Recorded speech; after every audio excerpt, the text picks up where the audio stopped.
සාදු සාදු සාදු නමස්කාර වේවා බුදුරුවනට සැමදා බුදු හිමි සරණ යමි. නමස්කාර වේවා ධම්රුවනට සැමදා සදහම් සරණ යමි. නමස්කාර වේවා සංඝරුවනට සැමදා මහා සංඝ සරණ යමි. නමස්කාර වේවා තුනුරුවනට සැමදා තිසරණ සරණ යමි. සාදු සාදු සාදු. අපගේ ගුරු දේවෝත්තම පින්වත් ලොකු ස්වාමීන් වහන්සේට අපගේ নমස්කාරය වේවා. සාදු සාදු සාදු. ශ්‍රද්ධාවන්ත පින්වත්නි, අද දවසේ සසර සයුරෙන් එතරට සදහම් දේශනාවේ අනුග්‍රහක දායකත්වයේ දරන්නේ ඇමරිකාවේ නිව්යෝර්කයේ පදිංචි පින්වත් එච්.ජී. මාලා වික්‍රමරත්න හතරලියද්දේ මහත්මිය, ඩී.ආර්. විජිතසේන මහතා, මෙරන්ස් රශින්ද බණ්ඩාර විජේසේන පුතණුවන්, මහේස් මදුසංක බණ්ඩාර විජේසේන පුතණුවන්, සෙහාන්ගී මෙන්ඩිස් දියණිය සහ ලෝරා රිචාඩ් දියණිය ඇතුළු පවුලේ සියලු දෙනා විසින්. පින්වත්නි, අපේ ජීවිතයේ අපට ළමා කාලයක් තියෙනවා. ඒ වගේම තරුණ අවධියක් තියෙනවා. මැදි වයසක් තියෙනවා. ඒ වගේම මහලු කාලයක් තියෙනවා. එතකොට අපි ළමා කාලයේ අධ්‍යාපන කටයුතු කරමින් ජීවිතය අවසන් කරනවා. ඊට පස්සේ තරුණ කාලේ අපි රැකී ආරක්ෂාදිය කරමින් ජීවිතේ ගෙවා දමනවා. මැදි වයසේ අපි දරුවන්ගේ කටයුතු සිදු කරමින්, ගෙවල් දොරවල් තනවමින්, රැකී ආරක්ෂාදිය කරමින් ජීවිතේ ගෙවලා අවසන් කරනවා. මහලු කාලේ අපි බොහෝ දුරට දරුමුණුපුරන් සමග සිටමින්, ගෙවල් දොරවල් වැඩ කටයුතු කරමින්, පින් දහම් කරමින් ජීවිතය අවසන් කරනවා. අපි කවුරුත් මේ විදිහට මේ ජීවිතය අවසන් කරනවා. අපි ගත්තොත් මේ යුගයේ පින්වත්නි අපිට ආයුෂ තියෙන අවුරුදු 60ක් 70ක්, උපරිම වුණොත් අවුරුදු 100යි. එතකොට මේ අවුරුදු 100 අවසන් වෙනකොට අපේ ජීවිතය අවසන් වෙනවා. ඊට පස්සේ අපි පිරිසක් දෙවියන් අතරට යනවා, තව පිරිසක් බ්‍රහ්මයන් අතරට යනවා, තව පිරිසක් මනුස්ස ලෝකෙට එනවා, තව පිරිසක් සතර පායට යනවා. එතකොට බලන්න අපි එක එක්කෙනා විවිධාකාර ලෝකවලට, ඒ ලෝකවල උපතක් කරා යනවා. ඒ නිසා පින්වත්නි අපි මේ කාරණේ හොඳට තේරුම් ගත්තොත් එහෙම අපි මේ ජීවිතේ හොඳට සැලසුම් කරලා ජීවිතය ගත කරනවා. දැන් අපි ගත්තොත් පින්වත්නි මේ ජීවිතයේ තියෙන හැරවුම් ලක්ෂය, තීරණාත්මක අවධිය තමයි මේ ළමා අවධිය සහ තරුණ අවධිය. මේ අපේ ජීවිතයේ මේ ගමන් මඟ කොයි දිශාවටද යන්නේ කියන කාරණේ තීරණය කරන්නේ අපේ තරුණ අවධියේදී, අපේ ළමා අවධියේදී. අපි මේ ළමා අවධියේදී, තරුණ අවධියේදී ජීවිතේ වරද්දා ගත්තොත් මුළු ජීවිතේම වැරදිනවා. එතකොට මේ ජීවිතේට විතරක් නෙවෙයි මේ වැරදින්නේ, සසර ගමනටම වරදිනවා. ඒ නිසා පින්වත්නි අද අපි කල්පනා කළා ඔබට මේ විශේෂින් තරුණ පිරිස ඉලක්ක කරගෙන, තරුණ දූදරුවන් ඉලක්ක කරගෙන ඒ අයගේ මේ ජීවිතයත් පරලෝ ජීවිතයත් සුවපත් වෙන ආකාරයේ බුදුරජාණන් වහන්සේ විසින් දේශනා කරන්නට යෙදුන ශ්‍රී සද්ධර්මයේ ඇසුරින් දහම් කාරණා කිහිපයක් පැහැදිලි කරන්න කල්පනා කළා. කවුරු හරි තරුණ දරුවෙක් මේ දේශනාව හරියට ඇහුවොත් මේ ජීවිතේ සම්පූර්ණ මෙයාගේ සකස් කරගන්න පුළුවන්. ජීවිතේ හදාගන්න පුළුවන්. මේ ජීවිතේ යහපත් කරගන්න පුළුවන්. පරලෝ ජීවිතේ සුගතිය උපදින්න පුළුවන්. ඒ වගේම තමයි ආර්ය සත්‍ය අවබෝධ කරන්න පුළුවන්. ඒ නිසා පින්වත්නි විශේෂයෙන් අද මේ දේශනාව කරන්න මම දේශනා කිහිපයක් ඇසුරු කරගෙන, බුදුරජාණන් වහන්සේ වදාළ දේශනා කිහිපයක් ඇසුරු කරගෙන තමයි මේ දේශනාව සිදු කරන්නේ. දැන් අපේ ජීවිත ගත්තන් පස්සේ අපට සසර පුරුදු තියෙනවා. අපි එක එක්කිනා සසරේ පුරුදු කරගෙන ආපු පුරුදු තියෙනවා. ඒ වගේම තමයි අපි සසරේ දායාද කරගෙන ආපු කර්ම විපාක තියෙනවා. ඒ කර්ම විපාකත් එක්ක තමයි අපි ජීවිතේ ඉස්සරහට යන්නේ. ඒ වගේම තමයි අපි මේ ජීවිතේ පෙනෙන නොපෙනෙන ලෝකත් එක්ක තියෙන සම්බන්ධතාවය නිසා අපේ ජීවිතේට බලපෑම් එනවා. දැන් අපි ගත්තොත් පෙනෙන ලෝකෙන් ගත්තන් පස්සේ අපි මිතුරන් ඉන්නවා. අපි යහපත් මිතුරන්ගේ ඇසුරට වැටිච්ච ගමන් අපේ ජීවිතය යහපත් වෙනවා. අයහපත් මිතුරන්ගේ ඇසුරට වැටිච්ච ගමන් අපේ ජීවිතය අයහපත් වෙනවා. එහෙනම් මේ පරිසර සාධකත් එක්ක ඒ පරිසර සාධක වලට අනුව අපේ ජීවිතේ ගොදුරු වෙනවා. ඒ වගේම තමයි අපිට නොපෙනෙන ලෝකෙනුත් යම් යම් බලපෑම් තියෙනවා. එතකොට පින්වත්නි මේ සියල්ල මැදින් තමයි අපි මේ ජීවිත ගමන ඉස්සරහට අරගෙන යන්න තියෙන්නේ. ඒ සියල්ල මැදින් මේ ජීවිතේ රැගෙන යද්දී අපි දක්ෂ වෙන්න ඕනේ අපේ ජීවිතයේ යහපත තුල රැක ගන්න. අයහපතෙන් බැහැර වෙන්න. එතකොට මේකට හොඳ සිහි කල්පනාවක් හොඳ නුවණක් අපේ ජීවිතේ අපිට තියෙන්න ඕනේ. දැන් අපි ගත්තොත් සමහර දරුවන් අපට හම්බ වෙනවා බොහෝම යහපත් අය. එක සුළු මොහොතක් සමහරලාට පැයක් දෙකක් සමහරලාට දවසක් අයහපත් ඇසුරකට වැටලා මුළු ජීවිතේ විනාශ වෙච්ච අවස්ථා අපි දැකලා තියෙනවා. ඒ නිසා දරුවනි අද මේ ඉගෙන ගන්න දහම් කාරණා ඔබට මෙලොව සුවපත් කරගන්නටත් පරලොව සුවපත් කරගන්නටත් බොහෝ උපකාරී වේවි. එතකොට ජීවිතයේ යහපතට කරා පමුණුවද්දී අපට වඩාත්ම වැදගත් වෙන කාරණයක් මහා මංගල සූත්‍රයේ භාග්‍යතුන් වහන්සේ පළමුවෙන්ම විස්තර කරන මෙන්න මේ විදිහට. කොහොමද? අසේවනාච බාලාණං පණ්ඩිතානංච සේවනා පූජාච පූජනීයානං ඒතම් මංගල මුත්තමං.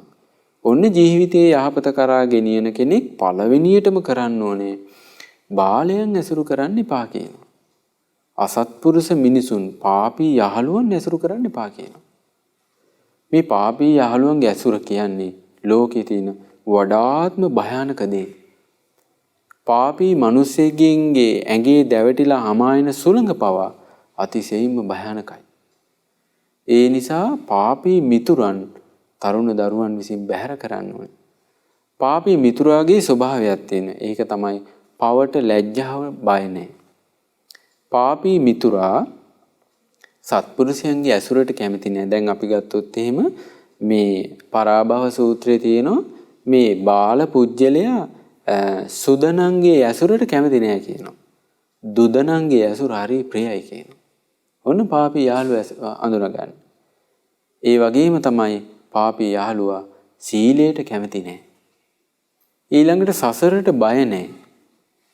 පාපී යාළුවා සිල්වත් ගුණවත් උතුමන් ඇසුරු කරන්න කැමති නැහැ. එයාට ඒක පීඩාවක්. එයා ඒකෙන් සතුටු වෙන්නේ නැහැ. හැබැයි යහපත් කල්යාණ මිත්‍රයන් ඉන්නවා. සත්පුරුෂයන් ඉන්නවා. ඒ සත්පුරුෂයෝ පාපයට බයයි. පාපයට ලැජ්ජයි. සීලයට ගෞරව කරනවා. සත්පුරුෂයන්ගේ ඇසුරෙන් සතුටු වෙනවා. පාපී මිතුරන්ගෙන් වෙන් වෙලා වාසය කරනවා. එතකොට ජීවිතේ දියුණු කරගන්න කැමති කෙනෙක් ජීවිතේ යහපත් කරගන්න කැමති කෙනෙක් ඉස්සලාම කරන්න ඕන කාරණා දෙක. මොකද්ද?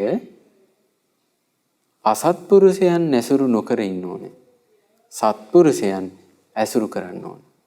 එතකොට ඒ විදිහට අසත්පුරුෂයන්ගෙන් ඇසුරෙන් බැහැර වෙලා සත්පුරුෂයන් ඇසුරු කරන්න පටන් ගන්නකොට ජීවිතේ හැම පැත්තෙම දියුණු වෙන පටන් ගන්නවා.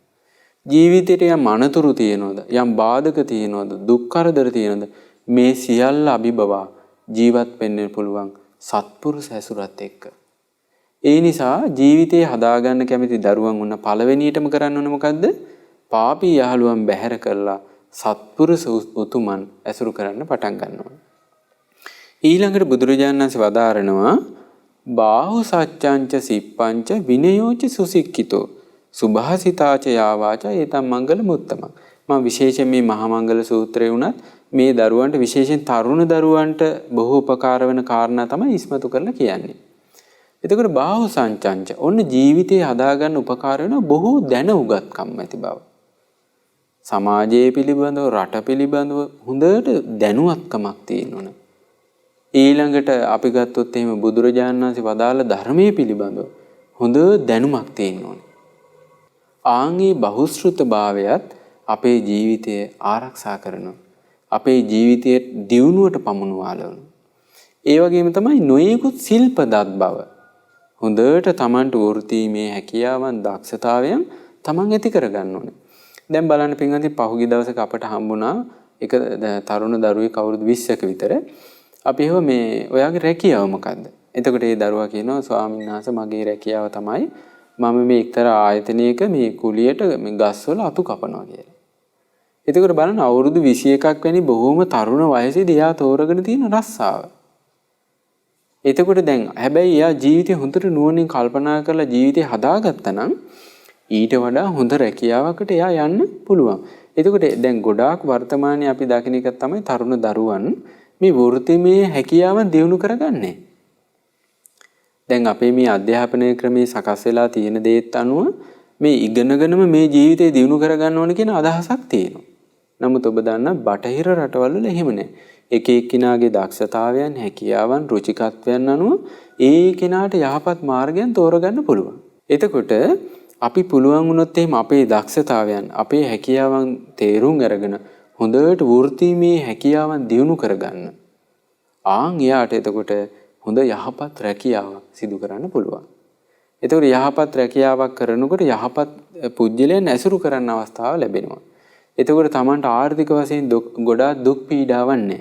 විශේෂයෙන් ගිහි ජීවිත ගත කරන අයට Tamanට හොඳ ආර්ථිකයක් තියෙන්න ඕනේ. එතකොට තමයි දම්පැන් පූජා කරන්න පුළුවන්, සත්පුරුෂයන් ඇසුරු කරන්න පුළුවන්, සුවපහසුවෙන් ජීවත් වෙන්න ලැබෙන්නේ ආන් එතකොට. එහෙම සුවපහසුවත් ජීවිතයක් ගත කරන්න නම් අර වෘත්තිමය හැකියාවන්, දක්ෂතාවයන් දරුවන් විසින් තරුණ කාලෙම ඇති කරගන්න ඕනේ. දැන් ලංකාවේ ගත්තන් පස්සේ සමහරලාට උසස් පෙළ කරනවා. ඊට පස්සේ දරුවන් ඔහි කාලේ ගත කරනවා. Tamanට යම් යම් වෘත්තිමය හැකියාවන් දියුණු කරගන්න කාලය යොමු කරන්නේ නැහැ. ඒකත් එක්ක මොකද වෙන්නේ? ඔන්න රැකියාවක් නැහැ. ඊට පස්සේ පාපී මිතුරන් ඇසුරට ලක් වෙනවා. ඊට පස්සේ ඔන්න නොයේ කණාචාරයන් කරන්න පටන් ගන්නවා. ඒ ජීවිතේට අරමුණක් නැහැ. ජීවිතේට සැලසුමක් නැහැ. ඉතින් ඒ නිසා බුදුරජාණන්සේ වදාारනවා මේ මංගල කාරණයක් කියන ශිල්පීය ඥානෙ. ඒතර මංගල කාරණයක් කියන්නේ මොකද්ද? මෙලොවත් පරලොවත් සුවපත් වෙන කාරණයක්. ඒ වගේම තමයි බුදුරජාණන්සේ වදාारනවා විනියෝච සුසික්කිතෝ. ඒ Tamanට යම් දැනුගත් බවක් තියෙනවද? ශිල්පීය ඥානයක් තියෙනවද? ඒක හොඳ විනයකින්, මනා හික්මීමකින් යුතු එකක් වෙන්න ඕනේ. එතකොට බලන්න මේ අපි එක එක්කිනාට හොඳ විනයගරුක බවක් තිබීම ජීවිතයක් දියුණු වෙන්න හරියම වටිනවා. අපි ගත්තොත් එහෙම වේලාවට වැඩ කරන එක. අපි යම් කටයුත්තක් වේලාවකට පටන් ගන්නවා නේ වේලාවට හරියටම පටන් ගන්නවා. ඒ සමහර අයගේ ජීවිතය ගත්තම හරිය අසාර්ථකයි. ඇයි? වේලාවට කලාවට වැඩක් නැහැ. අපි හිතමු එතකොට දැන් අපේ ඇසුරු කරන අය ඉන්නොත් ඒ අය දැනගන්න මෙයා වේලාවට වැඩ කරන කෙනෙක් නෙවෙයි.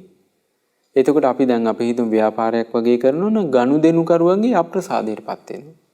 ඔන්න එතනින් එයාගේ ව්‍යාපාර කටයුතු අසාර්ථක වෙනවා. එතකොට ඒ වගේම බුදුරජාණන් වහන්සේ හරි ලස්සන කාරණයක් දේශනා කරනවා පරාභව සූත්‍රයේ. ඒ තමයි යම් කෙනෙක් මේ නිතරම නින්දට බර වෙලා නින්දේම ඇලිලා වාසය කරනවා නම් ඊළඟට පිරිසත් සමග එකතු වෙලා වාසය කරනවා, කතා කර කර යාළුවන් සමග නිතර ඉන්නවා නම් ඒ වගේම තමයි අලසව වීරිය කරන්නේ නැතුව ඉන්නවා නම් ඊළඟට අනිත් අය පිළිබඳව වෛර සිතින් ඉන්නවා නම් ආන් එයා පිරිනනවා කියනවා. එහෙනම් මේ විනයකින් යුතු කෙනා හොඳ උත්තාන වීරියක් තියෙන්න ඕනේ. Tamanට නොලැබූ භෝග සම්පත් උපදවා ගන්න වීරියක් තියෙන්න ඕනේ. නිතරම නිදි කිරා වැටි කම්මැලිකමින් අලසකමින් හිටියොත් එයාගේ ජීවිතය අසාර්ථක වෙනවා. එතකොට එහෙනම් මේ ජීවිතය සූපපත් කරගන්න කැමති කෙනෙක් මොකද කරන්න ඕනේ? හොඳ උත්තාන වීරියෙන් යුතුව අලසකම බැහැර කරලා Tamanට සරලන නිින්දක් Taman අරගෙන හොඳ උනන්දුවෙන් උද්‍යෝගයෙන් Taman කරන කටයුත්ත කරන්න ඕනේ. નિયમિત කලට වේලාවට ඒ කටයුත්ත කරන්න ඕනේ. එතකොට ඒ තුල එයාගේ හොඳ හික්මීමක් සංවර බවකුත් තියෙනවා. අන්න ජීවිතය සාර්ථක වෙලා යනවා. ඊළඟට බුදුරජාණන් වහන්සේ වදාරනවා මාතා පිතු උපට්ඨානම් පුත්ත දාරස්ස සංඝෝ අනාකුලාච කම්මන්තායේ තමංගල මුත්තම. ඔන්න මව්පියන්ට උපස්ථාන කිරීමත් මංගල කාරණයක්. එතකොට දරුවනේ මේ ගොඩාක් වටිනා කාරණයක් තමයි දෙමව්පියන්ට සලකනවා කියන්නේ. දෙමව්පියන්ට උදව් උපකාර කරනවා කියන්නේ. දැන් බලන්න බුදුරජාණන් වහන්සේ මේ දෙමව්පියන් පූර්ව දිශාවේ දැන් සිඟාලෝවාද සූත්‍රයේම පූර්ව දිශාවේ තමයි දෙමව්පියන් බුදුරජාණන් වහන්සේ තියලා තියෙන්නේ. එතකොට බුදුරජාණන් වදාරනවා ඒ දෙමව්පියන් මහලු වුණාම ඒ දෙමව්පියන්ට උපස්ථාන කරන්න ඕනේ. රැක බලා ගන්න ඕනේ. ඊළඟට ඒ දෙමව්පියන්ගෙන් පැවතගෙන එන කුල පරම්පරාවක් තියෙනවා. ආන් ඒක රැක ගන්න ඕනේ. ඊළඟට දෙමව්පියන්ගෙන් ලත් යම් දායාදයක් තියෙනවා. ආන් ඒව නිසි අයුරින් ආරක්ෂා කරන්න ඕනේ. ඒ වගේම තමයි ඒ දෙමව්පියෝ මිය ගිය දවසට ඒ දෙමව්පියන්ට දම්පැන් පූජා කරලා පුණ්‍ය අනුමෝදනා කරන්න ඕනේ. එතකොට බලන්න මේ දෙමව්පියන් කෙරේ යහපත් ඇවතුම් පැවතුම් වලින් යුක්ත වෙලා ඉන්නකොට ආන් ඒ කෙනාගේ ජීවිතය සාර්ථක වෙනවා. ඇයි මේ දෙමව්පියෝ නිරන්තරයෙන් මේ දරුවට ආශිර්වාද කරනවා. එතකොට හොඳට මතක තියාගන්න පින්වත්නි මේ දරුවනි මේ ජීවිතේ දියුණු වෙන්නේ භෞතික සම්පත් වලින් විතරක්ම නෙවෙයි. ආධ්‍යාත්මික ගුණ සම්පතුත් හරියට වටිනවා. කෙනෙකුට කොච්චර භවභෝග සම්පත් තිබ්බත් ආර්ථික සම්පත් තිබ්බත් ධන දහන්නේ තිබ්බත් එයාට Tamanට මේ ලෝකේ ගොඩාක්ම ආදරය කරන දෙමව්පියන්ගේ ආශිර්වාදේ නැත්තම් ගුරුවරුන්ගේ ආශිර්වාදේ නැත්තම් වැඩිහිටියන්ගේ ආශිර්වාදේ නැත්තම් ආන්ගේ ජීවිතය අසාර්ථක වෙනවා. එතකොට එහෙනම් දරුවන් මතක තියාගන්න ඕනේ දෙමව්පියන්ට කීකරුව සිටීම, දෙමව්පියන් රැක බැල ගැනීම, දෙමව්පියන්ට උදව් උපකාර කිරීම බුදුරජාණන් වහන්සේ ප්‍රශංසා කළ දෙයක්. ඔබට මෙලොව ජීවිතයත් පරලොව ජීවිතයත් සුවපත් කර ගැනීමට උපකාර වන දෙයක්. ඒ වගේම බුදුරජාණන් වහන්සේ වදාරනවා වසල සූත්‍රයේ යම් කෙනෙක් හොඳට කාලා බීලා බොහොම සැපසේ ඉන්න ගමන් තමන්ගේ මහලු වයසට ගියපු දෙමව්පියෝ රැක බලා ගන්න නැත්නම් එයා වසලෙක් කියනවා. එතකොට බලන්න බුදුරජාණන් වහන්සේ දෙමව්පියන්ට සලකන්නේ නැති කෙනාට හඳුන්වලා තියෙන වසලෙක් වගේ කියලා. ඒ විතරක් නෙවෙයි බුදුරජාණන් වහන්සේ වදාරන මේ දේශනාවෙදිම තමන්ගේ මව්පියන්ට සහෝදරයන්ට දොස්පරොස් කියනවනම් රළු වචන කියනවනම් කෝපය ද්වේෂය පිට කරනවනම් ආන් ඒ කෙනත් වසලෙක් කියනවා. ඒ නිසා දරුවනේ බලන්න දැන් මේ ජීවිතයක් ගොඩනගාගෙන යද්දී අපි ගොඩාක් පැති වලින් අපේ ජීවිතේ සාරවත් කරගන්න ඕනේ. අපි එක පැත්තකින් අපි කලින් කතා කළා වගේ අපි හොඳ බහුශ්‍රෘතභාවයක් ඇති කරගන්න ඕනේ, ශිල්පීය ඥානයක් ඇති කරගන්න ඕනේ. ඒ වගේ කරුණු කාරණා ගැන දැනගෙන ඉන්න ඕනේ. ආන් ඒවට ජවය ලැබෙන්නේ, ඒවට ශක්තිය ලැබෙන්නේ ඊට අවශ්‍ය තව ගුණ සම්පත් තියෙනවා. ආන් ඒවත් දිනු කරගන්න ඕනේ. එතකොට බුදුරජාණන් වහන්සේ වදාරනවා ආන් ඒ විදිහට තමන් හොඳට දෙමව්පියන්ට සලකන්නට ඕනේ. ඊළඟ විවාහක කෙනෙක් නම් තමන්ගේ බිරිඳට, දරුවන්ට හොඳට සතර සංග්‍රහ වස්තුන්ගෙන් අනුග්‍රහ කරන්න ඕනේ, උදව් උපකාර කරන්න ඕනේ. ඒ වගේම තමයි අනාකුලාච කම්මන්ත. ඔන්න වැදගත් දෙයක්. දරුවෙක් කටයුතු කරද්දී ඒ කටයුතු ආකූල කරගන්න නැතුව, අවුල් කරගන්න නැතුව පිළිවෙලකට කරන්න ඕනේ. ඒ පිළිවෙලට කරන එකේ ගොඩාක් වැදගත් දෙයක් තමයි નિયમિત කලට වෙලාවට ඒ වෙලාවට ඒ කටයුතු කරන්න ඕනේ. අපි ගත්තොත් දැන් මේ දේශනාව අහනවා නම් පාසල් යන වයසේ දරුවෙක් ඒ පුතා දුව මතක තියාගන්න ඕනේ. අපි හිතමු අද ඉස්කෝලේ ගිහලා ඔන්න ගුරුවරු යමක් උගන්වනවා. අද දවසේම ඇවිල්ලා ඒ කටයුතු ටික ගෙදර වැඩ තියෙනවා නම් අදම ඉවර කරන්න ඕනේ. ඒ වගේම තමයි හෙට පාසලේදී යමක් කරන්න බලාපොරොත්තු වෙනවා නම් ඒ දේ අදම බලා ගන්න ඕනේ. එතකොට හෙට ගුරුවරු අලුතෙන් කියලා දෙනකොට හොඳට ඒක පැහැදිලි වෙනවා. නොතේරෙන දෙයක් තිබ්බොත් එහෙම ඒක අහගන්න පුළුවන්. බුදුරජාණන් වහන්සේ වදාරනවානේ ගුරුවරයා කෙරෙහිත් මේ ගුරුවරයා බුදුරජාණන් වහන්සේ මේ දකුණු දිශාවේ පිහිටවලා තියෙන්නේ. එතකොට මේ ගුරුවරයා දැක්කන් පස්සේ වාඩි වෙලා ඉන්නවනම් මේ හුනස්නේ නැගිටින්න ඕන. එතකොට මේ ගුරුවරයාට හොඳට සත්කාර සම්මාන ගරු කරනකොට තමයි මේ ශිල්පයේ අපේ ජීවිතේ පිහිටන්නේ. එතකොට බුදුරජාණන් වහන්සේ වදාරනවා ඒ වගේම තමයි ගුරුවරයාට උපස්ථාන කරන්න ඕනේ, සත්කාර සම්මාන කරන්න ඕනේ. ඊළඟට උගන්වන දේ හොඳට කන් යොමලා අහගන්න ඕනේ. සකස් කරලා ඒ දේ ඉගෙන ගන්න ඕනේ. ඊළඟට ඒ ගුරුවරයා සඳහා වතාවත් කරන්න ඕනේ. ඊළඟට ඒ විදිහට සකස් කරලා ගරු සත්කාර කරමින් ඉගෙන ගන්නකොට තමයි ඒ දරුවට ඒ ධර්මයේ පිහිටන්නේ. ඒ ශිල්පේ පිහිටන්නේ. දැන් අපි ගත්තොත් එහෙම දැන් වර්තමාන පින්වත්නි මේ බටහිර සමාජයට යනකොට මෙවැනි දේවල් ගොඩාක් දුරස් වෙලා තියෙන දරුවන්ගෙන්. හැබැයි බුද්ධ කාලේ ගත්තන් පස්සේ ඒ තරුණ දරුවෝ අධ්‍යාපනයේ සඳහා ගුරුවරුන් හොයාගෙන යනවා. ඔය තක්ෂශිලා වගේ ඒ වගේ යම් ගුරුකුලයන් තියෙනවා. ඒවට ගිහිල්ලා තමයි ඒ ගුරුවරයා ඇසුරේ ඒ ධර්මයන් ඉගෙන ගන්න. නොඑක් ශිල්පයන් ඉගෙන ගන්න. එතකොට ඒ ශිෂ්‍යයා තුල හොඳ නිහතමානීකමක්, කීකරුකමක්, ගුරු ගෞරවයක්, ගුරුවරයාට යටහත් පහත් බවක් තියෙනුණා. එතකොට තමයි මේ ශිල්පී ඥානෙ පිහිටන්නේ. ඒ නිසා අද දවසේ වුණත් යම් දරුවෙකුට මේ ජීවිතේ ජය ගන්න ඕන නම් තමන්ගේ දෙමව්පියන්ට වගේම ගුරුවරුන්ටත් සත්කාර සම්මාන කරන්න ඕනේ. ගරු කරන්න ඕනේ. උපස්ථාන කරන්න ඕනේ. ඒ දරුවා පිරිහින්නේ.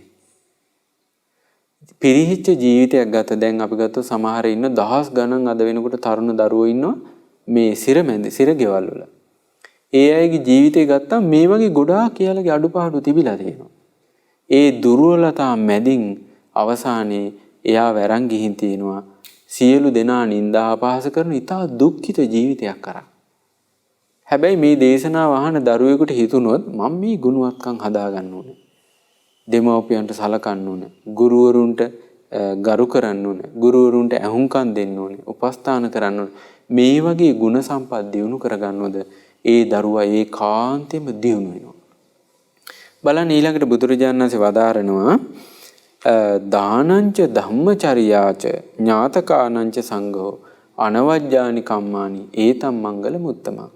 ඔන්න දම්පැන් පූජා කරන එක, දානීය පූජා කරන එකත් මේ ජීවිතේ සූපත් කරන එකක්. පරලොව සුගතිය උපදින්න උපකාර වෙන කාරණයක්. එතකොට දානීය පූජා කරන්න ගියාම තියෙන ආනිසංසය තමයි දරුවනේ අපේ ජීවිතේට පින් රැස් වෙනවා. ඊළඟට තව විශේෂ ආනිසංසයක් තියෙන ඒ තමයි සත්පුරුෂයන් ඇසුරු කරන්න අවස්ථාව ලැබෙනවා. ඒ සත්පුරුෂයන්ගේ ඇසුරේ ධර්මයේ ශ්‍රවණය කරන්න අවස්ථාව ලැබෙනවා. ඒ නිසා බුදුරජාණන් වහන්සේ වදාරනවා මේ දානය කියන්නේ මෙලවත් පරලොවත් සුවපත් වෙන කාරණයක්. ඊළඟට ධම්මචර්යාච ධර්මයේ හැසිරෙන එක. අපි ගත්තොත් මේ දරුවන් පොහොය දවසට උපෝසත සිල් සමාදන් වෙන එක. ඊළඟට නිතර සංඝයා ඇසුරු කරන එක.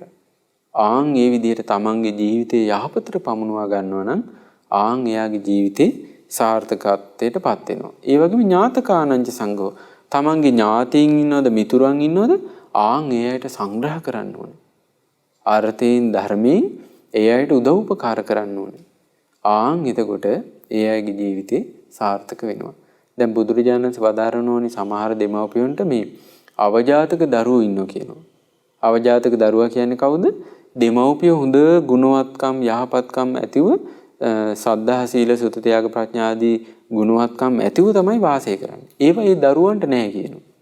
ඒ දරුවා අවජාතකයි කියනවා. ඒ වගේම තමයි තව දරුවෙක් ඉන්නවා දෙමව්පියන්ටත් එවැනි ගුණධර්ම තියෙනවා. ඒ දරුවත් ඒවා පුරුදු කරනවා. එතකොට කියනවා ඒ දරුවා අනුජාතකයි කියලා. හැබැයි සමහරලාට දෙමව්පියෝ ළඟ ශ්‍රද්ධාවක් නැහැ, සීල්වත් බවක් නැහැ, දානි දෙන්න කැමති නැහැ, ධර්මඥානයක් නැහැ, ප්‍රඥාවක් නැහැ. ඒ දරුවා ඒවා හොඳට පුරුදු කරනවා. සමහර දරුවෝ ඉන්නවා දෙමව්පියන්ගෙන් බැනුම් අහා මේවා පුරුදු කරන අය ඉන්නවා.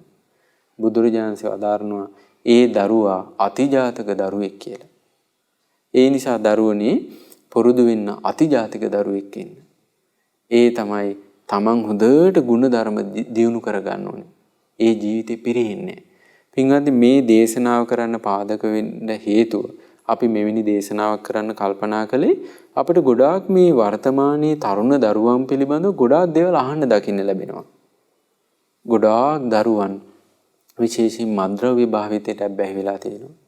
ඊළඟට මේ සමාජ ජාල මාධ්‍ය භාවිතය මේ ඉලෙක්ට්‍රොනික උපකරණ භාවිතයත් එක්ක ශීඝ්‍රයෙන් මේ දරුවන්ගේ ජීවිත විනාශ වෙනවා දකින්නවා.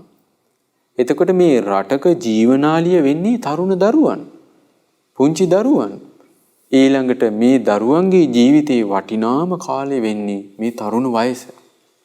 එතකොට මේ කාලේ ජීවිතේ වරද්දාගත්තොත් මුළු ජීවිතේම වරදිලා යනවා. ඒ නිසා තමයි මේ දේශනාවේ නොයෙක් දේශනා අනුසාරයෙන් මේ කරුණු පැහැදිලි කරන්නේ ජීවිතේ ජයගන්නේ කොහොමද කියන කාරණේ පිළිබඳව. බුදුරජාණන් වහන්සේ වදාරනවා ආරති විරති පාපා මජ්ජපානාච සංයමෝ අප්පමාදෝච ධම්මේසු ඒතම් මංගල මුත්තම. ඔන්න මේ පාපයන්ගේ නොයලීම. දැන් පව් තියෙනෝනේ. අපි හිතමු සත්තු මරණ එක, හොරකම් කරන එක, වැරදි කාම සෙවෙන එක, බොරු කියන එක, මත්පැන් මත්ද්‍රව්‍ය භාවිතා කරන එක. මේ වගේ නොයෙක් පාපයන් තියෙනවා. ඊළඟට නොයෙක් අකුසල විතර්ක තියෙන ඒවා පාපයන්. ආන් ඒ වගේ ඇලිලා වාසය කරන්න එපා කියනවා. ඊළඟට සියලුම යම් පාපයන් මේ ලෝකේ නුවණැතියන් විසින් සත්පුරුෂයන් විසින් පාපයයි සම්මත දේවල් තියෙනවා. ආන් ඒවා බැහැර කරලා වාසය කරන්න කියනවා. ඊළඟට තමයි මජ්ජපානාච සංයමෝ මත්පැන් භාවිතේ මද්ද්‍රව්‍ය භාවිතේ දුර වෙලා වාසය කරන්න ඕනේ කියනවා. එතකොට විශේෂයෙන් අවුරුදු 13 දී 14 දී වගේ මේ වගේ මද්ද්‍රව්‍ය භාවිතයට ඇබ්බැහි වුණොත් නම් මුළු ජීවිතේම විනාශ වෙනවා. යහපත අයහපත තෝරගන්න බෑ. හොඳ නරක තේරුම් ගන්න බෑ. ඊට පස්සේ මේ හොඳ වැදගත් සමාජයකට යන්න බෑ. සමාජයේ නිന്ദා අපහාස විඳ විඳ තමයි ජීවිත කාලෙම ඉන්න වෙන්නේ. කවදාවත් දරුවෙකුට අවවාදයක් කරන්න බෑ. තමන්ගේ තියෙන යම් මිල මුදල් භවභෝග සම්පත් තියෙනද සියල්ලම විනාශ වෙලා යනවා. ඒක අපාය මුඛයක්. බොහෝ පව් රැස් වෙනවා. එතකොට මේ ජීවිතේ මත්පැන් මත්ද්‍රව්‍ය භාවිතයට ඇබ්බැහි වුණොත් එයා ඒකාන්තයෙන් ඊළඟ ජීවිතේ නිරේ උපදිනවා. ඒක නිරේගාමී අකුසලයක්. යම් දවසක මනුස්ස ජීවිතයට එනවද එයාගේ මන්ද මානසිකත්වය සිහි විකල් වෙනවා. එතකොට බලන්න ඒ නිසා දරුවනේ පාප මිතුරන් ඇසුරු කරන්න වුණොත් එහෙම ඊළඟට වෙන භයානකම අනතුර තමයි මේ අනතුර. ඒ තමයි මත්ද්‍රව්‍ය භාවිතයට ඇබ්බැහි වෙනවා. ඊට පස්සේ ජීවිතය ජය ගන්න බෑ. ජීවිතය ගොඩ ගන්න බෑ. ඒ ජීවිතය සම්පූර්ණ විනාශ වෙලා යනවා. ඒ නිසා දරුවනේ අඬා හරි කමක් නැහැ. තමන් එක යාළුවෝ 15 දෙනෙක් ඉන්නවනම් ඊතුරු ඒ 15 දිනාම මත්ද්‍රව්‍ය භාවිතා කරද්දී තමන්ට පුළුවන් වෙන්න ඕනේ තමන්ගේ හිත හයිය කරගෙන ඒවට ඇබ්බැහි නොවී ඉන්න. දුකසේ හරි තරුණ කාලේ මේ විදිහට ජීවිතේ රැකගත්තොත් ඒකේ වටිනාකම තේරෙන්නේ වයසට ගියාම. ළමා කාලේ තරුණ කාලේ ජීවිතේ රැකගැනීමේ ආනිසංස තියෙන්නේම වයසට ගියාම. හැබැයි ළමා කාලේ තරුණ කාලේ ජීවිතේ වරද්දාගත්තොත් ඒකේ ආදීනව ඒකේ විපත තේරෙන්නේ වයසට ගියාම. එදාට කවුරුත් නෑ තමන්ට. තමන්ගේ හිත හැදෙන වචනයක් කතා කරන ලෝකේ කෙනෙක් නැති වෙනවා. ඒ නිසා දරුවනේ මත්පැන් මත්ද්‍රව්‍ය භාවිතය කියන්නේ හාත්පසින්ම ජීවිතයක් විනාශ කරන එකක්. එතකොට ඒ වගේ අනතුරකට ඒ වගේ අවාසනාවකට තමන්ගේ ජීවිතේ පත් කරගන්න එපා. ඊළඟට බුදුරජාණන් වහන්සේ වදාරනවා අප්පමාදෝච ධම්මේසු ධර්මයේ හැසිරෙන්න අප්‍රමාදී වෙන්න කියනවා. කල්යාණ මිත්‍රයන් ඇසුරු කරන්න. සීලාදී ගුණධර්ම ආරක්ෂා කරන්න. දම්පැන් පූජා කරන්න. ධර්ම සාකච්ඡා කරන්න. මේවට අප්‍රමාදී වෙන්න කියනවා. එතකොට මේ අප්‍රමාදී බවත් එක සමහරලාට ප්‍රමාදයට පත් වෙලා ඉන්නකොට උන් ජීවිතය අනතුරට පත් වෙනවා. දැන් බලන්න අජාසත් කුමාරයා. මගධ කියන රාජධානියේ අගරජු වෙන්න පින තිබ්බා. ලෞකික වශයෙන් ලෝකෝත්තර වශයෙන් සෝතාපන්න වෙන්න පින තිබ්බා. එතකොට මේ ලෞකික ලෝකෝත්තර තිබ්බ සියලු පින් වනසාගෙන මේ පාප මිත්‍ර ඇසුරත් එක්ක සියලු අවාසනාව එයාගේ ජීවිතේට ඇති වුණා. ඊළඟට බුදුරජාණන් වහන්සේ වදාරනවා ගාරවෝච නිවාතෝච සන්තුට්ඨීච කතඤ්ඤුතා කාලේන ධම්ම ශ්‍රවණං ඒතම් මංගල මුත්තම. ඔන්න ජීවිතයක් යහපත් කරගන්න දරුවනේ උපකාර වෙනවා. ගරු කළ යුතු උතුමන්ට ගරු කරන එක. ඔන්න පුරුදු කරගන්න ජීවිතේ ඒ තමයි වැඩිහිටියන්ට, දෙමව්පියන්ට, ඊළඟට පවුලේ ගුරුවරුන්ට අන්න ඒ වගේ අයට ගරු කරනකොට ආන් ඒ දරුවගේ ජීවිතේ වාසනාවන්ත වෙනවා. ඊළඟට නිහතමානී වීම. බලන්න දැන් මාන්නේ තියෙද්දි ආඩම්බර වෙද්දි අපි කවුරුත් කැමති නෑ. අපි හිතමු අපේ යාළුවෙක් ඉන්නවා හරි මාන්නක්කාරයි, ආඩම්බරයි. එයා ඇසුරු කරන්න කවුරුත් කැමති නෑ. අපෝ එයා හරි ආඩම්බරයි කියලා. හැබැයි කවුරු හරි නිහතමානී නම් අපි හැමෝම කැමති. එයා හරි නිහතමානී, ඇසුරු කරන්න හරි ෂෝක් කියලා හැමෝම කියනෝනේ. ආන් ඒ වගේ තමයි අපේ ජීවිතයත් නිහතමානී වුණොත් අපිට අපේ ගුරුවරු ඉන්නවද, අපේ වැඩිහිටියන් ඉන්නවද, අපේ දෙමව්පියන් ඉන්නවද, අපේ හිතමිතුරන් ඉන්නවද, ඒ සියලු දෙනාම අපට උපකාර කරනවා. ඊළඟට මේ ලද දෙයින් සතුටු වීම. විශේෂයෙන් මතක තියාගන්න ඕනේ අපිට එක එක්කිනාට ලැබෙන දේවල් තියෙනවා. සසරේ පින නිසා අපිට තියෙන ආර්ථික පහසුකම් අනුව අපිට ලැබෙන දේවල් තියෙනවා. ලැබිච්ච දේෙන් සතුටු වෙන එක අපේ ජීවිතය යහපත් වෙන්න උපකාර වෙනවා. එතකොට පින්වත්නි දැන් මේ මම සරල වශයෙන් තරුණ දරුවන් ඉලක්ක කරගෙන මේක කරත් මේවා ලෝකෝත්තර ගුණ සම්පත් දියුණු කිරීම දක්වා දියුණු කරන්න පුළුවන් දේවල්. එතකොට මේවා අපේ ජීවිතේ පුරුදු කරගත්තොත් යන තැන සතුටින් ඉන්න පුළුවන්. ජීවිතේට ලැබෙන අභියෝග ඉක්මවා දුක අභිබවා සතුටින් ඉන්න පුළුවන් කාරණා තමයි බුදුරජාණන් වහන්සේ මේ දේශනා කරන්නේ. ඒ වගේම දරුවනේ පුරුදු කරගන්න කෙලෙහි ගුණ දැක්වීම. තමන්ට කවුරු හරි උදව්වක් කරොත් තමන්ගේ දෙමව්පියන් වේවා, ගුරුවරුන් වේවා, මිතුරන් වේවා කවුරු හරි කමන්නේ. ජීවිතේ කවදා හරි උදව්වක් කළොත් ඕක ගලේ කොටපු අකුරක් වගේ හොඳට මතක තියාගන්න. ඒක කෙනෙක්ගේ ජීවිතේ දියුණු වෙන්න උපකාර වෙනවා. ලෞකික වශයෙන් උපකාර වෙනවා, ලෝකෝත්තර වශයෙන් උපකාර වෙනවා. බුදුරජාණන් වහන්සේ වදාන්න බලන්න දරුවනේ කෙනෙකුට කෙලෙහි ගුණ දැක්වීම නැත්තම් එයාට පළවෙනි ධ්‍යානෙට සමාදින්න බෑ කියනවා. දෙවෙනි ධ්‍යානෙට, තුන්වෙනි ධ්‍යානෙට, හතරවෙනි ධ්‍යානෙට සමාදින්න බෑ කියනවා. එයාට සෝතාපන්න වෙන්න බෑ කියනවා. එයාට සකදාගාමී වෙන්න බෑ කියනවා. අනාගාමී වෙන්න බෑ කියනවා. අරහත්ත්වයටපත් වෙන්න බෑ කියනවා. එතකොට කෙලෙහි ගුණ කියන්නේ එහෙනම් ලෞකික වශයෙන් උත් ලෝකෝත්තර වශයෙන් උත් අපේ ජීවිතය ආරක්ෂා කරන, සුවපත් කරන, සැපවත් වෙන කාරණයක්. ඒ වගේම තමයි නිසි කලට සුදුසු කල්හි භික්ෂුන් වහන්සේලා, ශ්‍රමණයන් වහන්සේලා බැහැදකලා ධර්ම ශ්‍රවණය කරන එකත් බුදුරජාණන් වදානවා මෙලොව ජීවිතයේ සුවපත් වෙන, පරලොව ජීවිතයට සුවපත් වෙන කාරණයක් කියලා. ඒ නිසා දරුවනේ දැන් සමහර දරුවෝ ඉන්නවා එයාලා හරි ආසාවෙන් ස්වාමීන් වහන්සේලා ඇසුරු කරගෙන යහපත් දේවල් කර කර ඉන්නවා. ඔන්න කාලයක් ගියාන් පස්සේ එක්ක රැකියාව නිසා, එහෙම නැත්නම් විවාහය නිසා, මොකක් හරි නිසා කල්යාණ මිත්‍ර ඇසුරෙන් දුරස් වෙනවා. පස්සේ කාලේ අපිට එයාලා මුණ ගැහෙනකොට අර ඉස්සෙල්ලා හිටපු කෙනා නැහැ. මුළු ජීවිතේම විනාශ වෙලා. නොයේ කරදර බාධක වලට මුහුණ දීලා. හේතුව මොකද්ද? අර කල්යාණ මිත්‍ර ඇසුරත් එක්ක බැහැරුණාට පස්සේ ධර්ම ශ්‍රවණියත් බැහැර වෙලා ගිහිල්ලා. අන්න එයාගේ ජීවිතේ විනාශ වෙලා යනවා. ඊළඟට බුදුරජාණන් වදාරනවා කාන්තිච සෝව චස්සතා සමනානංච දාස්සනං කාලේන ධම්ම සාකච්ඡා ඒතම් මංගල මුත්තම. කාන්ති ඉවසීම කියන්නේත් මෙලොවත් පරලොවත් සැප උදා කරන කාරණයක්. ඔන්න දරුවනේ පුරුදු කරගන්න සම්භූත කියන මහරහතන් වහන්සේ දේශනා කරනවා යම් කෙනෙක් ඉවසන්න ඕන තැන කලබල වෙනවා නම්, කලබල විය යුතු තැන ඉවසනවා නම් එයාගේ ජීවිතේ පිරීලා යනවා කියනවා. හරියට අවපක්ෂයට යන සඳ මණ්ඩල වගේ කියනවා. හැබැයි යම් කෙනෙක් ඉවසිය යුතු තැන ඉවසනවා නම්, කලබල විය යුතු තැන කලබල වෙනවා නම් එයාගේ ජීවිතේ දියුණු වෙලා යනවා කියනවා.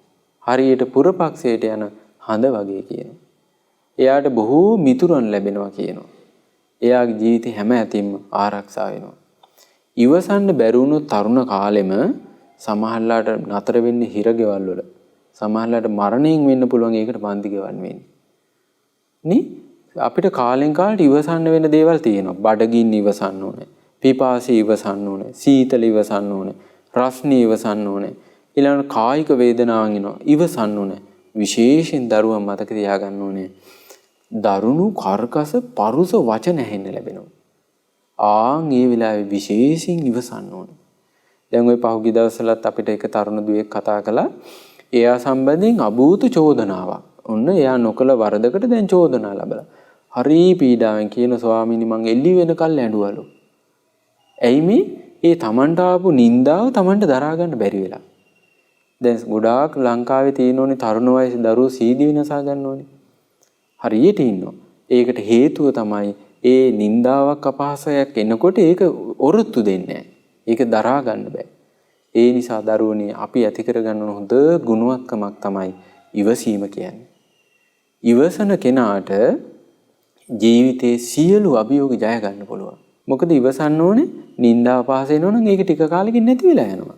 කායික වේදනාවක් නම් ඒක ටික කාලෙකින් නැති වෙලා යනවා. ඒවා සදාකල් එහෙම තියෙන්නේ. ඒ නිසා ඒ වාගේ තියෙන අනිත්‍ය ස්වභාවය දකිමින් හොඳට ඉවසන්න ඕනේ. ඊළඟට තමයි සෝවචස්සතා. කීකරු වෙන්න ඕනේ. සුවච වෙන්න ඕනේ. සුවච වෙන්න ඕන කාටද? පාප මිතුරන්ටද? නෑ. යහපත් මිතුරන්ට කීකරු වෙන්න ඕනේ. කල්යාණ මිත්‍රයන්ට කීකරු වෙන්න ඕනේ. බුදුරජාණන් වහන්සේ වදාළ ධර්මයට කීකරු වෙන්න ඕනේ. ආන් ඒ කෙනා පිරිහෙන්නේ. ගුරුවරුන්ට, දෙමව්පියන්ට කීකරු වෙන්න ඕන. මේවා මිනිස්සෙක් තුළ ඇති වෙන්න පුළුවන් හොඳ වැදගත් වටිනාකම්. මේ වටිනාකම් මගින් තමයි අපේ ජීවිතේ උස්සලා තියන්නේ. ඉවසීම වෙන්න පුළුවන්, කීකරුකම වෙන්න පුළුවන්, කෙලෙහි ගුණ වෙන්න පුළුවන්, සිල්වත් බව වෙන්න පුළුවන්. මේ ගුණ සම්පත් තමයි අපේ ජීවිතේ උඩට උස්සලා තියන්නේ. දැන් සමහර තරුණ දරුවෝ ඉන්නෝ රැකියාවක් නැහැ. දෙමව්පියෝ බනිනවා, මිතුරෝ බනිනවා. එතකොට ජීවිතේ යන්නේන මන් නැතුව ඉන්නවා. සමහරට අවුරුදු 35 40 වෙලා විවාහ වෙලත් නැහැ. ධර්මයේ හැසිරීමකුත් නැහැ.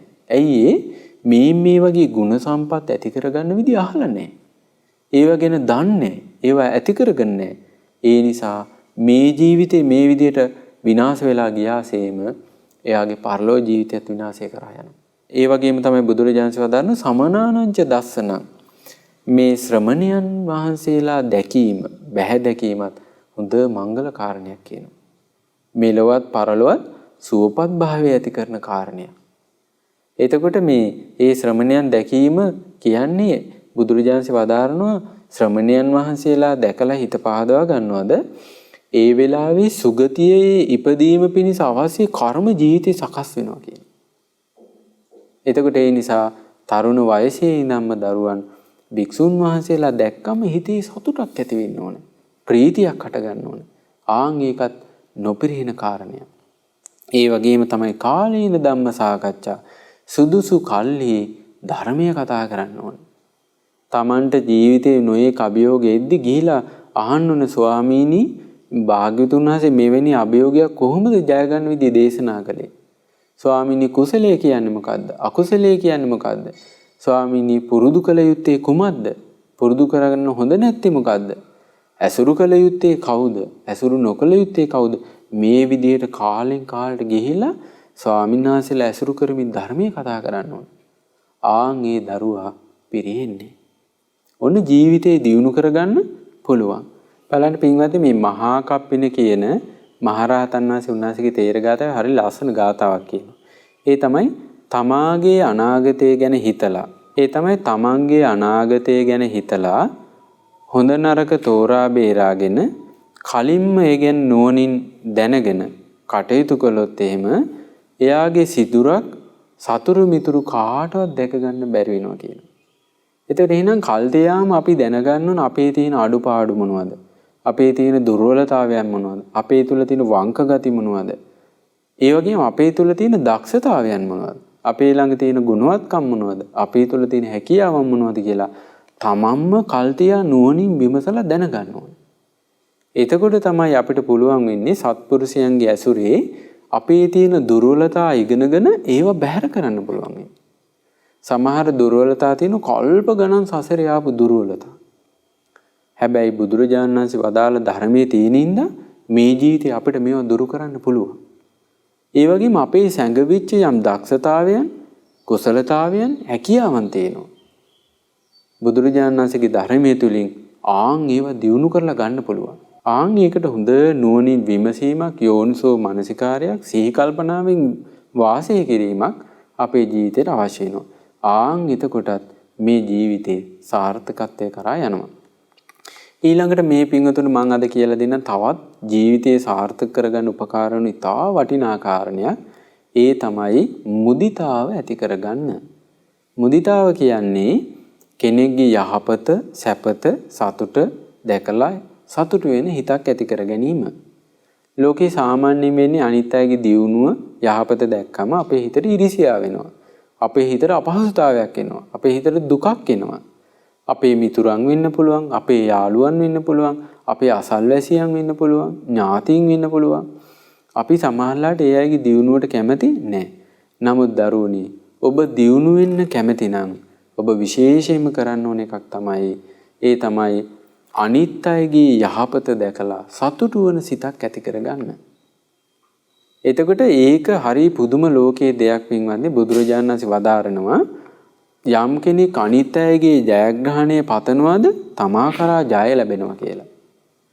යම් කෙනෙක් අනිත් අයගේ පිරිහීම පතනවාද ඒ පිරිහීම තමා කරා එනවා. ඒ නිසා අපි තුල කොච්චර දක්ෂතාවයන් තිබ්බත් හැකියාවන් තිබ්බත් මිල මුදල් තිබ්බත් අපි තුල ඉරිසියාව තියෙනවා නම් අපේ ජීවිතේ දිනෙන් දින පිරීලා යනවා. අපේ ජීවිතයේ මානසික සතුටක් තියෙනවද? ආන්ගේ සතුට නැති වෙලා යනවා. ඒ නිසා පාසල් යන වයසේ දරුවෙක් නම් මේ ධර්මයේ ශ්‍රවණය කරන්නේ දරුවනේ හොඳට මතක තියාගන්න. තමන්ගේ පන්තියේ අනිත් ළමයි ඉගෙන ගන්නකොට හරි සතුටක් ඇති කරගන්න. ඒ අයට මේ ප්‍රශංසා කරන්න. අවංකවම එයාලගේ ඒ හොඳට විභාග පාස් වෙනකොට සතුටු වෙන්න. එතකොට අපි ඒ විදිහට අනිත් අයගේ දියුණුව දැකලා සතුටු වෙන්න මොකද වෙන්නේ? අපේ ජීවිතේ සාර්ථක වෙනවා. අපේ ජීවිතේ වාසනාවන්ත වෙනවා. එතකොට අපි හිතමු දැන් පන්ති කාමරයක නම් ඉගෙන ගන්න බැරි කෙනෙක් ඉන්න පුළුවන්. අපිට එයාට උගන්වන්න පුළුවන්. එතන තියෙන මුදිතාව. ඊළඟට තව හොඳට විභාගේ පාස් වෙන කෙනෙක් ඉන්නවනේ එයාට අපිට තෑගි භෝග දෙන්න පුළුවන්. මේ දරුවෝ රැකියා ස්ථානයක නම් කටයුතු කරන්නේ ඒ රැකියාවේ ඉන්න අනිත් අයට උසස් වීම ලැබෙනකොට අපිට විදේශ සංචාරයක් යන්න ලැබෙනවා. අවංකවම සතුටු වෙන්න. මොකද එයා භුක්ති විඳින්නේ එයා විසින්ම සසරේ කරපු පුණ්‍ය විපාකයක් වෙන්න පුළුවන්. එතකොට අපි ඒකට ඉරිසියා කළා කියලා එයාගේ පුණ්‍ය විපාකේ නැති වෙන්නේ. බුදුරජාණන්සේ වදාරනෝනේ යම් කෙනෙක් ඉරිසියා කරනවා නම් එයා උපනුපන් ආත්මවල මේ අල්පේශාක් වෙනවා කියනවා. ඒ කියන්නේ මහේශාක් කියන්නේ තැනකට ගියාම පිළිගැනීමක් නැති වෙනවා. හැබැයි මුදිතාව තියෙනවා නම් අනිත් අයගේ දියුණුවෙන් සතුටු වෙනවා නම් එයා මහේශාක්‍ය පුජ්‍යලෙන් බවට පත් වෙනවා. තැනකට ගියාම එයාට හරි පිළිගැනීමක්, හොඳ වැදගත්කමක්, එයාගේ වචනයට ඇහුම්කන් දීමක් තියෙනවා. මේ මොකක් නිසාද? මුදිතාව ඇති කරගත්තන් පස්සේ. ඒ නිසා මුදිතාව කියන්නේ හරි සුන්දර ගුණයක්. විශේෂයෙන් දියුණුව කැමති, යහපත කැමති දරුවන් මුදිතාව ඇති කරගන්න ඕනේ. පුංචි වයසේම මුදිතාව ඇති කරගන්න ඕනේ. මේක භාවනාවක් විදියට දියුණු කරන්න පුළුවන්. කොහොමද? ඉස්ලාමේ අර මෛත්‍රී භාවනාව අපි අර දිශා වශයෙන් කරනවා වගේ, ඒ වගේම ප්‍රදේශ වශයෙන් කරනවා වගේ අපිට කරන්න පුළුවන්. මම ආයුෂයෙන් වැඩෙන්න, වර්ණයෙන් වැඩෙන්න, සැපයෙන් වැඩෙන්න, බලයෙන් වැඩෙන්න, ශ්‍රද්ධාවෙන් වැඩෙන්න, සීලයෙන් වැඩෙන්න, දහම් දැනුමින් වැඩෙන්න, ත්‍යාගයෙන් වැඩෙන්න, ප්‍රඥාවෙන් වැඩෙන්න.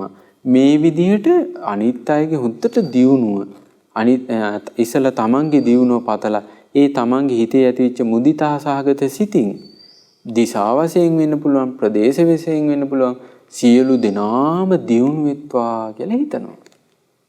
ආයුෂයෙන්, වර්ණයෙන්, සැපයෙන්, බලයෙන්, ශ්‍රද්ධාවෙන්, සිල්වත් බවෙන්, දහම් දැනුමින්, ත්‍යාගයෙන්, ප්‍රඥාවෙන් මේ සියලු දෙනා දේම දියුණු වේවා කියලා හිතනකොට මොකද වෙන්නේ? ඒක හරියට බූමරංගයක් වගේ. ඒ ජයග්‍රහණේ, ඒ සතුට තමන් කරා එනවා. බුදුරජාණන් වහන්සේ වදාරනවානේ අනිත් අයට ජයග්‍රහණය දෙනකොට අපිට ජය ලැබෙනවා කියන්නේ. ලෝකේ මිනිස්සු හිතාගෙන ඉන්නේ අනිත් අය පරාජය කරාමයි අපිට ජය ලැබෙන්නේ කියලා. නමුත් පින්වත්නි මතක තියාගන්න මේ ලෝකේ ධර්මතාවයක් තියෙනවා. අනිත් අයගේ ජයපතන කොටයි අපිට ජය ලැබෙන්නේ. එහෙනම් දරුවනේ ඔන්න දිනු කරගන්න හොඳ ගුණයක් මුදිතාව කියන්නේ. තවත් අපි නොහිතන ජීවිතයක් දියුණු වීමට උපකාර වන තවත් ලස්සන ගුණයක් කියලා දෙන්නයි දැන් සූදානම් වෙන්නේ. මේ සිදුවීම වෙන්නේ පින්වත්නි විශාලා මහනුවරදී. විශාලා මහනුවර ඉඳලා තියෙන ලිච්ඡවී කියලා රාජකුමාරයෝ ටිකක්. මේ අය හරිය මුරණ්ඩුයි. සාමාන්‍ය ජනතාවට හරියට කරදර කරනවා. දවසක් මේ අය කැලේ දඩේමේ යනකොට දැක්ක බුදුරජාණන් වහන්සේ විශාලා මහනුවර මහ වනයේ ගහක් යට භාවනා යෝගියෝ ඉන්නවා. මේ අය මොකද කරේ? අර දඩයන් බල්ලෝ ටික ඉවත අතහැරලා දාලා දුනු ඊතල අයින් කරලා භාග්‍යතුන් වහන්සේ ළඟට ගිහලා ධර්මය ඇහුවා. එතකොට මේ ලිච්ඡවීන්ගේ හිටියා මහානාම කියලා රජ කෙනෙක්. මේ රජ කෙනා මේ දැක්ක මේ තරුණ වයසේ දරුවෝ ටික බුදුරජාණන් වහන්සේ ළඟ ධර්මය අහනවා. එතකොට දැක්ක මේ ලිච්ඡවී රාජකුමාරයෝ. මෙයාට එකපාරම කියවෙනවා ඒකාන්තයෙන්ම මේක මහා ලාභයක්, වාසනාවක් කියලා. ඊට පස්සේ බුදුරජාණන් අසාසින්න මහානාමී ඔබ කුමක් නිසාද මේ විදිහක් කිව්වේ කියනවා. එතකොට කියන ස්වාමීනි දැන් ওই කොල්ලෝ ටික භාග්‍යතුන් වහන්සේ ළඟ ওই විදිහට ධර්මය ඇහුවට ওই කොල්ලෝ හරිය මුරණ්ඩුයි. හරියට මිනිසුන්ට හිංසා පීඩා කරනවා. ඉතින් ඒ නිසා මම බණ අහනකොට හරි සතුටු වුණා කිව්වා.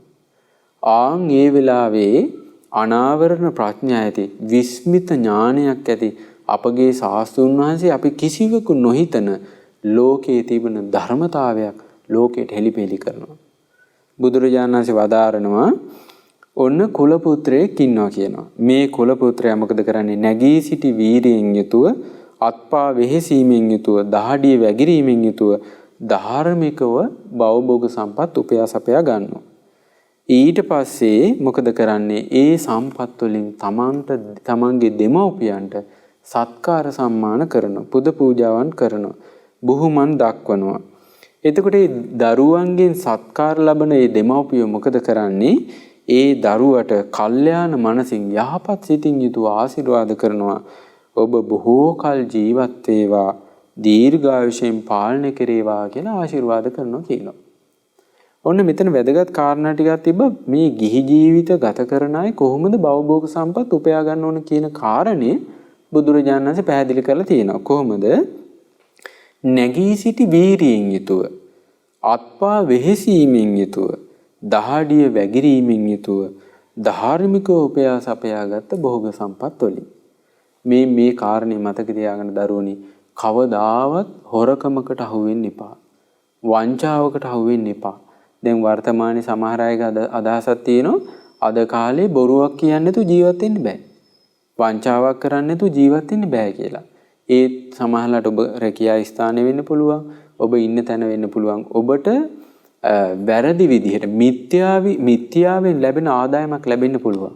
ලාභයක් ලැබෙන්න පුළුවන්. කොච්චර ලාභයක් වුණත් ඒ ලාභය ගන්න එපා. ඔබට ජීවත් වෙන්න හොඳ ගෙදරක් නැත්නම් පොල් ඇතු පැලක ජීවත් වෙන්න සතුටින්. නිදා ගන්න ඇඳක් නැත්නම් පැදුරක් කියලා නිදා ගන්න. බත් වලට කන්න වෑංජන නැත්නම් ලුණු ටිකක් කියාගෙන සතුටින් කාලා ඉන්න. Tamanට වාහනයක් නැත්නම් පයින් යන්න. එහෙම නැත්නම් ෆුට් සයිකල් එකේ යන්න. කවදාවත් අනර්ථයෙන් ලැබෙන මිත්‍යා ආජීවකයෙන් ලැබෙන දෙයක් පරිහරණය කරන්න එපා. ඒක දුකක්. කොච්චර සැප සම්පත් හිටියත් Taman දන්නවා මේක මිත්‍යාවෙන් ගත්ත දෙයක් කියලා. නිතරම Tamanගේ හිතේ චෝදනා කරන බුදුරජාණන්සේ වදාරනවා මේ විදිහට ධාර්මික උපයාසපයාගෙන Tamanගේ දෙමව්පියව ආරක්ෂා කරනවද? ඒ දෙමව්පියව ආශිර්වාද කරනකොට ඒ දරුවා පිරෙන්නේ නැහැ කියන්නේ. ඒ විතරනේ බුදුරජාණන්සේ මේ අවස්ථාවේ දේශනා කරනවා. ඒ වගේ මේ ධාර්මිකව උපයාසපයා ගත්ත දෙයින් Tamanගේ අමුදරුවන් පෝෂණය කරනවද? ඒ අය ආශිර්වාද කරනවා කියනවා. පිරෙන්නේ නැහැ කියනවා. ඊළඟට තමන්ගේ කම්කරුවන්, ගෙදර ඉන්න මෙහෙකරුවන් ඉන්නවද? ඒ අය රකින්න කියනවා. ඒ අයත් එතකොට ආශිර්වාද කරනවා කියනවා අපේ ස්වාමියා බොහෝ කල් ජීවත් වේවා කියලා.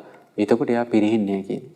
ඒ විතරක් නෙවෙයි තමන් දෙවියන්ටත් පුද සත්කාර කරන පුණ්‍ය අනුමೋದනා කරනකොට ඒ දෙවියොත් ආශිර්වාද කරනවා කියනවා. ඒ කුල පුත්‍රයා පිරෙන්නේ නැහැ කියනවා. ඒ විතරක් නෙවෙයි ශ්‍රමණක් බ්‍රාහ්මණයන් උදෙසා දම්පැන් පූජා කරනවා කියනවා. භික්ෂුන් වහන්සේලා දානේ පූජා කරද්දි මොකද වෙන්නේ? ආන් ඒකිනත් පිරෙන්නේ නැහැ කියනවා. ඔන්න බලන්න එහෙනම් දියුණුව කැමති කෙනා මොකද කරන්න ඕනේ? Taman ධාර්මික උපයාසපයාගෙන තමන්ගේ ඇසුරේ ඉන්න පිරිසට අපෝපස්ථාන කරන්න ඕනේ. දාන ආදී පුණ්‍ය කර්මයන් කරන්න ඕනේ. ආන් එතකොට ඒ දරුවා පිරෙන්නේ නැහැ කියනවා. එතකොට බලන්න මේ කාල වේලාව තියෙන ආකාරයට මේ විශේෂින් තරුණ දරුවන් ඉලක්ක කරගෙන තමයි අද දවසේ අපි මේ පැහැදිලි කළේ ජීවිතයක් පිරෙන්නේ නැතුව ජීවිතයක් ආරක්ෂා කර ගැනීමට උපකාර වෙන කාරණා. බුද්ධ දේශන අනුසාරයෙන් මේ කියලා දීපු කාරණා වලින් එකක් යම් කෙනෙකුට පුරුදු කරගන්න පුළුවන් වුණොත් ඒකාන්ත එයාගේ ජීවිතේ සාර්ථක වෙනවා. මේ සියල්ලක්ම යමෙක් පුරුදු කරගත්තොත් එයාගේ ජීවිතේ කොහොමනම් සාර්ථකත්වයටපත් වේද? එතකොට මේ සාර්ථකත්වය කියන්නේ මේ ජීවිතයේ සාර්ථකත්වය විතර නෙවෙයි. මේ ජීවිතේ සාර්ථක වුණොත් එයාට එක හැක් පේන කෙනෙක්, එක හැක් අන්ධයි. එයා මේ ජීවිතයත් පරලොවත් දෙකම සුවපත් කරගත්තොත් තමයි එයා ඇස් දෙකම පේන කෙනෙක් බවට පත් වෙන්නේ. ඒ නිසා දරුවනි තරුණ කාලේ ඉඳන්ම තමන්ගේ ජීවිතය ගැන හොඳ සැලැස්මක් ඇතුව, හොඳ වැඩපිළිවෙලක් ඇතුව කල්යාණ මිත්‍රයන් ඇසුරේ තමන්ගේ ජීවිතය දියුණු කරගන්න. ජීවිතයේ අවසන් කාලේ වෙනකොට එතකොට ජීවිතය ආපස්සට හැරිලා බලලා ගොඩාක් සතුටු වෙන්න පුළුවන්. මට දුර්ලභව ලැබිච්ච මනුස්ස ජීවිතේ මන් නිකරුණේ ගෙවලා දැම්මේ නෑ. මගේ ජීවිතේ වාසනාවන්ත කරගත්තා කියලා. ඉතින් ඒ නිසා අද දවසේ මේ ශ්‍රවණය කර මේ දහම් කාරණා සියල්ලම ඔබ සියලු දෙනාටම ජීවිතය යහපත් කරගන්න, පරලෝ සුගති සම්පත් සලසා ගන්න, ගෞතම බුදු සසුනේ ආර්ය සත්‍ය අවබෝධ කර ගැනීම පිණිසම හේතුපකාර වේවා. සාදු සාදු සාදු. අද දවසේ රැස් කළ සියලු පුණ්‍ය ධර්මයන් පින් කැමැති සියලු දිව්‍යෝ සතුටින් අනුමෝදන් වෙත්වා. දිව්‍ය ආයුෂ වර්ණ සැප බල අධිපති භාවයෙන් වැඩිත්වා. ගෞතම බුදු සසුනේ උතුම් චතුරාර්ය සත්‍ය ධර්මය අවබෝධ කරත්වා. සාදු සාදු සාදු. රැස් කළ වූ සියලු පුණ්‍ය ධර්මයන් අපගේ ගුරු දේවෝත්තම පින්වත් ලොකු ස්වාමීන් වහන්සේ ප්‍රදාන මහමෙනා වාසී මහා සංඝරත්නයට රට ලෝක වාසී මහා සංඝරත්නයට මේ පින් අනුමෝදන් වෙත්වා. පින්න ස්වාමීන් වහන්සේලාට සුවසේ උතුම් චතුරාර්ය සත්‍ය ධර්මය අවබෝධ කරගන්න මේ සියලු පුණ්‍ය ධර්මයන් හේතුපකාර වේවා. සාදු සාදු සාදු. රැස් කළ වූ සියලු පුණ්‍ය ධර්මයන් මිය පරලෝකීය පියාණන් වන ව්‍යාපාරික HGP වික්‍රමරත්න මහතාට මේ පින් අනුමෝදන් වෙත්වා. ඒ වගේම අද දවසේ දායකත්වයේ දරන පින්වත් සියලු දෙනා නමින් මියගිය සියලු ඥාති හිත මිත්‍රාදීන්ට මේ පින් අනුමෝදන් වෙත්වා. ඒ අයගේ පරලෝක ජීවිත සුවපත් වෙත්වා, සැපවත් වෙත්වා, සංසාර දුකින් අත මිදෙත්වා. සාදු සාදු සාදු. රැස් කළ වූ සියලු පුණ්‍ය ධර්මයන් අද දවසේ විකාශන දායකත්වයේ දරන ඇමරිකාවේ නිව්යෝර්කී පදිංචි පින්වත් HG මාලා වික්‍රමරත්න 40ක්ද මහත්මිය, DR විජිත විජිතසේන මහතා, මෙරන්ස් රශින්ද්‍ය බණ්ඩාර විජේසේන පුතණුවන්, මහේෂ් මදුසංක බණ්ඩාර විජේසේන පුතණුවන්, සේහන්ගී මෙන්ඩිස් දියණිය සහ ලෝරා රිචාඩ් දියණියට මේ පින් අනුමෝදන් වෙත්වා. ඒ වගේම උපන් දිනයේ සමරන විශේෂයෙන් HG මාලා වික්‍රමරත්න මහත්මියට මේ පින් අනුමෝදන් වෙත්වා. ඒ වගේම සුජීවත්ව සිටින යාලිංග සිංහ පේමාවතී මෑණියන්ට මේ පින් අනුමෝදන් වෙත්වා. ඒ වගේම සහෝදර සහෝදරියන්ට මේ පින් අනුමෝදන් වෙත්වා. ඒ පින්වතුන්ගේ පවුල්වල සිටින සියලු ඥාති හිත මිත්‍රාදීන්ට මේ පින් අනුමෝදන් වෙත්වා. New York Lanka Inc grocery and Ceylon curry restaurant ව්‍යාපාරයේ සේවය නියුතු සියලු දෙනාට මේ පින් අනුමෝදන් වෙත්වා. ඉතින් අද මේ නම් සඳහන් කළ නොකළ සියලු දෙනාටත් අද දවසේ දායකත්වයේ දරන සියලු දෙනාටත් මේ පින් අනුමෝදන් වෙත්වා. ඒ සියලු දෙනාම නිදුක් වෙත්වා, නිරෝගී වෙත්වා, සුවපත් වෙත්වා, දීර්ඝායු සම්පත් ලබත්වා. ගෞතම බුදු සසුනේ උතුම් ආර්ය සත්‍ය අවබෝධ කරගන්න සියලු දෙනාටම වාසනාව ලැබේවා. සාදු සාදු සාදු. රැස් කළ වූ සියලු පුණ්‍ය ධර්ම විශේෂයෙන් New York Lanka Inc grocery and Ceylon curry restaurant ව්‍යාපාරයට මේ පින් මේ ව්‍යාපාරයට විශේෂයෙන් තුනුරුවනේ අනන්ත ආශිර්වාදයක් දෙවියන්ගේ ධාර්මික ආරක්ෂාවත් සැලසিলা ඒ ව්‍යාපාරයේ කටයුතු ਸਰවපකාරයෙන්ම සාර්ථක කරගන්න සියලු වාසනාව ලැබේවා. සාදු සාදු සාදු. ඒ වගේම ලංකාව ඒ වගේම ලෝකයේ පුරාම දැනට වසංගත කොරෝනා වසංගත තත්ත්වයේ පැතිරෙමින් සිටිනවා. ඒ කොරෝනා වසංගත තත්ත්වයට ගොදුරුන සියලු දෙනාට මේ පින් අනුමෝදන් වෙත්වා. සියලු දෙනා නිදුක් නිරෝගී සුවපත් භාවය ලබත්වා. ගෞතම බුදු සසුනේ සියලු දෙනාටම සසර දුකින් නිදහස් වෙන්න වාසනාව ලැබේවා. සාදු සාදු සාදු. සියලු දෙනාටම තෙරුවන් සරණයි. නමෝ බුද්ධාය. මෙවැනි වටිනා ධර්ම දේශනා ශ්‍රවණය කිරීමට ශ්‍රද්ධා ඩේලි YouTube චැනලය සබස්ක්‍රයිබ් කරන්න.